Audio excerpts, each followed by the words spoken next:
Pernahkah kalian membayangkan bagaimana jadinya jika seluruh dunia menyerah pada satu kekuatan besar yang menakutkan? Tapi ada satu negara yang dengan keras kepala berkata, "Tidak, kami tidak akan menyerah." Ini bukan cerita film fiksi, ini adalah kisah nyata yang terjadi di salah satu masa tergelap dalam sejarah manusia, Perang Dunia Kedua, di awal tahun 1940. Eropa diselimuti awan kelabu. Satu persatu negara jatuh ke tangan kekuatan Nazi Jerman yang seolah tak terhentikan. Hollandia, Denmark, Norwegia, Belanda, Belgia, Luxembourg, dan yang paling mengejutkan, Prancis, negara dengan salah satu kekuatan militer terkuat di dunia saat itu, menyerah dalam hitungan minggu. Dari puncak Menara Eiffel di Paris hingga fjord-fjord Norwegia yang dingin, bendera swastika berkibar angkuh. Dunia menahan napas, seolah menunggu giliran siapa selanjutnya yang akan bertekuk lutut. Di seberang Selat Inggris, situasinya sangat genting. Inggris kini berdiri sendirian, terisolasi. Bayangkan, negara tetangga terdekatnya sudah jatuh. Armada kapal selam U-boat Jerman mengintai di setiap jengkal perairan, siap menenggelamkan kapal pasokan apapun yang mencoba mendekat. Dari seberang lautan, Amerika Serikat masih ragu-ragu untuk terlibat. Di timur, Uni Soviet masih terikat perjanjian non-agresi dengan Jerman. Inggris benar-benar sendirian. Secara logika, menyerah adalah pilihan yang paling masuk akal. Banyak politisi dan bangsawan Inggris pada saat itu juga berpikir demikian.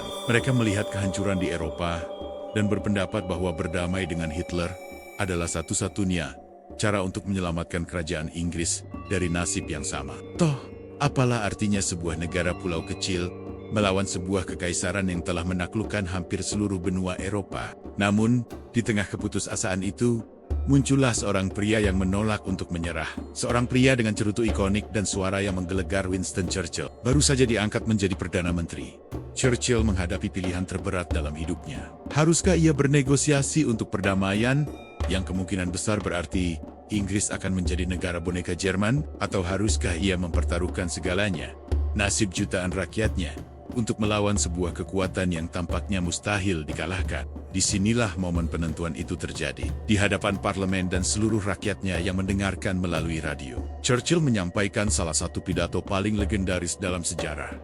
Ia tidak menjanjikan kemenangan yang mudah. Ia tidak menjanjikan perdamaian yang cepat. Sebaliknya, ia menjanjikan darah, kerja keras, air mata, dan keringat. Ia berjanji untuk berperang di pantai, di daratan, di ladang, di jalanan, dan di perbukitan. Ia dengan tegas menyatakan, "Kami tidak akan pernah menyerah." Pidato ini bukan sekadar kata-kata. Pidato ini menyuntikkan semangat perlawanan yang luar biasa ke dalam jiwa setiap orang Inggris. Dari pilot muda di Royal Air Force yang siap bertarung di langit, hingga para ibu rumah tangga yang bekerja di pabrik amunisi. Dari nelayan yang menggunakan kapal kecil mereka untuk mengevakuasi tentara di Dunkirk, hingga para ilmuwan yang bekerja tanpa lelah, memecahkan kode rahasia Enigma milik Jerman. Seluruh bangsa bersatu padu.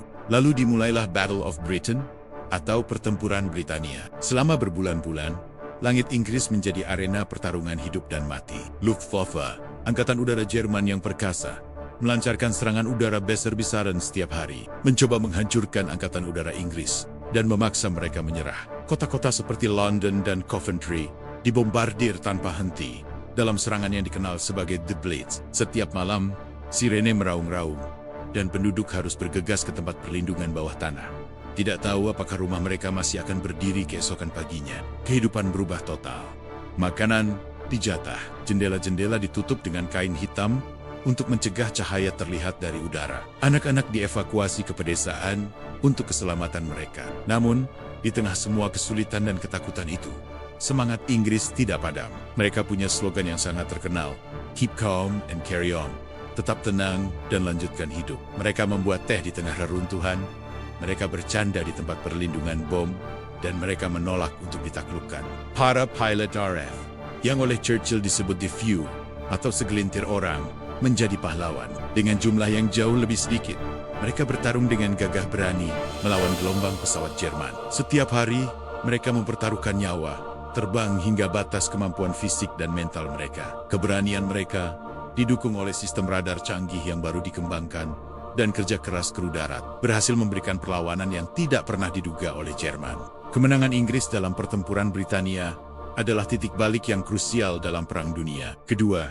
Ini adalah kekalahan strategis pertama bagi Hitler, dan membuktikan bahwa pasukannya tidaklah tak terkalahkan. Kemenangan ini memberikan waktu yang sangat berharga bagi Inggris untuk membangun kembali kekuatannya.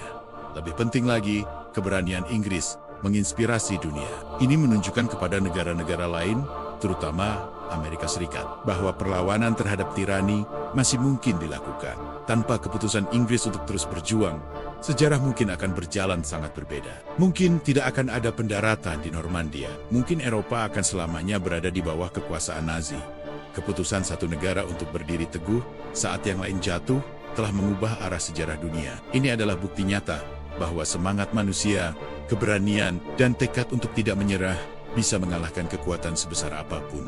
Kisah ini lebih dari sekadar sejarah perang. Ini adalah pelajaran tentang kepemimpinan yang luar biasa, tentang ketahanan sebuah bangsa, dan tentang kekuatan harapan di masa-masa terjelap. Kisah tentang bagaimana Inggris, ketika dihadapkan pada pilihan antara menyerah atau kemungkinan kehancuran total, memilih untuk bertarung, dan dengan melakukan itu, mereka tidak hanya menyelamatkan diri mereka sendiri, tetapi juga menjaga api kebebasan tetap menyala untuk seluruh dunia. Tahukah kamu, saat hampir seluruh Eropa tunduk di bawah kekuasaan Nazi Jerman, pada awal Perang Dunia II, ada satu negara yang memilih untuk berdiri tegak dan melawan sendirian? Ya, negara itu adalah Inggris. Keputusan ini bukan hanya nekat, tapi juga menjadi salah satu titik balik terpenting dalam sejarah dunia. Mari kita telusuri kisah luar biasa ini. Pada Mei tahun 1940, situasinya benar-benar genting. Jerman, dengan taktik Blitzkrieg atau perang kilatnya, telah menaklukkan Polandia, Denmark, Norwegia,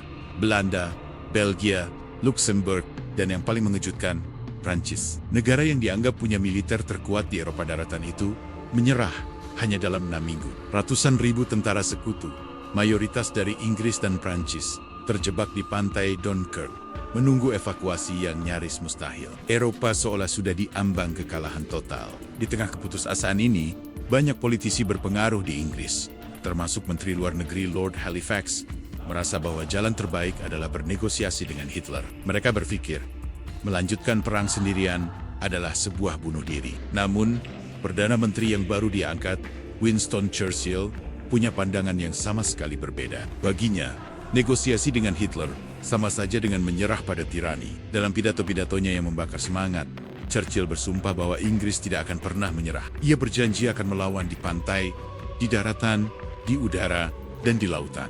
Ia lebih memilih melihat negaranya hancur menjadi debu daripada hidup di bawah penindasan Nazi. Jadi, kenapa Inggris begitu keras kepala? Ada beberapa alasan utama. Pertama, geografi. Sebagai negara kepulauan, Inggris terlindungi oleh Selat Inggris. Ini memberikan pertahanan alami yang tidak dimiliki negara-negara Eropa daratan. Angkatan Laut Kerajaan atau Royal Navy adalah yang terkuat di dunia saat itu. Dan ini menjadi kunci untuk mencegah invasi Jerman melalui laut yang dikenal sebagai Operasi Singa Laut. Hitler tahu, menyeberangkan pasukannya akan menjadi pertaruhan besar jika Angkatan Laut Inggris masih berkuasa. Kedua, kekuatan udara. Sebelum bisa menginvasi lewat laut, Jerman harus menguasai langit Inggris terlebih dahulu. Inilah yang memicu pertempuran udara legendaris yang kita kenal sebagai Pertempuran Britania. Angkatan Udara Kerajaan atau Royal Air Force, meskipun jumlahnya lebih sedikit, berhasil memberikan perlawanan sengit. Dengan bantuan teknologi radar yang canggih dan pilot-pilot pemberani dari berbagai negara, mereka berhasil mematahkan serangan Angkatan Udara Jerman, Luftwaffe. Kemenangan di udara ini sangat krusial. Ini membuktikan bahwa mesin perang Jerman tidaklah tak terkalahkan. Ketiga, dan mungkin yang paling penting, adalah semangat rakyat Inggris itu sendiri, yang sering disebut The Blitz Spirit. Ketika Jerman mulai membombardir kota-kota Inggris siang dan malam, dalam kampanye yang dikenal sebagai The Blitz, rakyat tidak menyerah.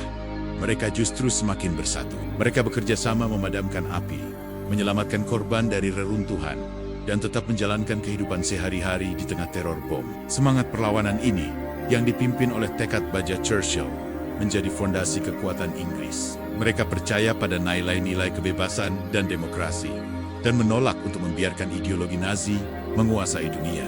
Keputusan Inggris untuk terus berjuang sendirian dari tahun 1940 hingga 1941 memberikan harapan bagi dunia. Inggris menjadi basis bagi pemerintahan di pengasingan dari negara-negara yang diduduki dan menjadi pangkalan utama untuk merencanakan serangan balasan sekutu. Tanpa perlawanan Inggris, Amerika Serikat mungkin tidak akan punya pijakan di Eropa saat mereka akhirnya bergabung dalam perang. Sejarah mungkin akan berjalan sangat berbeda. Kisah ini adalah pengingat bahwa dalam masa-masa tergelap sekalipun, keberanian dan tekad satu bangsa bisa mengubah takdir dunia. Terima kasih sudah menonton. Jangan lupa untuk like, komen, dan subscribe agar tidak ketinggalan konten sejarah menarik lainnya. Sampai jumpa di video berikutnya.